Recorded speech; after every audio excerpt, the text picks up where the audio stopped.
Good evening. So as you can see, the sun's about to set behind me, and this is kind of symbolic because right now the sun is setting on the summer movie season. Actually, I think the sun pretty much is set already, except for that gamer movie with that guy from 300 that's coming out on Friday. But I think it's safe to say that that won't really make that big of a splash. So that's why right in front of me, right here in my hand, I have the top. Hold on, there's a car going by. Okay, word. Like I was saying, I have in my hand the top 5 movies of the summer, in my opinion. And what I'm going to do is, as I'm counting each one down, I'm going to say whether or not, in my opinion, you should buy the movie or rent it. Yeah, my friend's driving by over here. But yeah, anyway, yeah, whether you should buy it or rent it, in case you're one of those people who prefers DVDs to going to the cinema, or maybe this summer you're just busy with school or work or something, you couldn't get down to the theater. So anyway, yeah, let's start this up.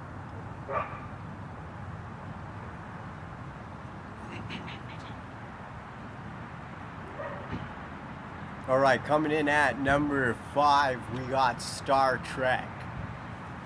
Now this movie was a pleasant surprise. Like I said in the review, I haven't seen any, to this date, I haven't seen any full episode of Star Trek. Haven't seen any of the previous movies, just went to this not really knowing what to expect. And it was just a really good solid action flick, really good solid sci-fi flick. The problem with a lot of these big franchise movies is that they suffer from being too campy. And campiness just means, like, you know, they get kind of goofy, kind of corny, like Wolverine got towards the end. But this movie stayed solid throughout. And it was actually one of the, I wouldn't say one of the best experiences, but it was a really good experience this summer. So I would say that you could probably pretty much experience all this movie has to give in a rental. I'd say though maybe like around Christmas or Boxing Day or something. If you happen to see it at a lower price, then yeah, you should probably pick it up, because it's a really good solid movie if you're just looking for something to watch one night. Or if you got some friends over, you're looking for something cool to watch. Next up at number 4, we have Harry Potter, and which one was that again? Half-Blood Prince. So like I was saying in the review also, this movie is just a spiritual experience. It's just, you know, it takes you on a journey, because you're following these guys through a whole year, so it just takes you on a journey. The only complaint that I have is it feels a bit segmented. Like it feels like it's kind of in a vacuum or something, or it feels like just breaking a splinter off of a large tree, which I guess we were probably sitting at home thinking, well, yeah, that's the case because there's 7 books, but I don't know. I found this one just felt a bit more segmented than the others. So rent or buy, I would say definitely rent, because you know that at some point they're going, when all the movies are out, they're going to release like an ultimate edition that's going to be in like a maple box and like metallic gold hinges and all this shit. So yeah, just rent it for now. Alright, coming in at number 3, we have Bruno with Sacha Baron Cohen. And I think with this movie, some people may have missed the point a little. Because I saw this one like thing on Facebook, someone replied to like a status that somebody made, and they said that yeah, this movie's just people yelling at him for being gay. And I guess if you wanted to reduce the entire thing down to one sentence, then yeah, you could say that.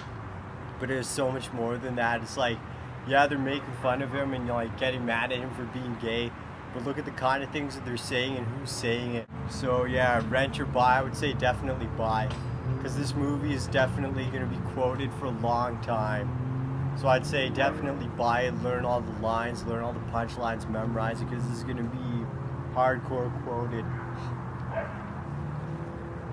Next up, coming in at number 2, we got District 9.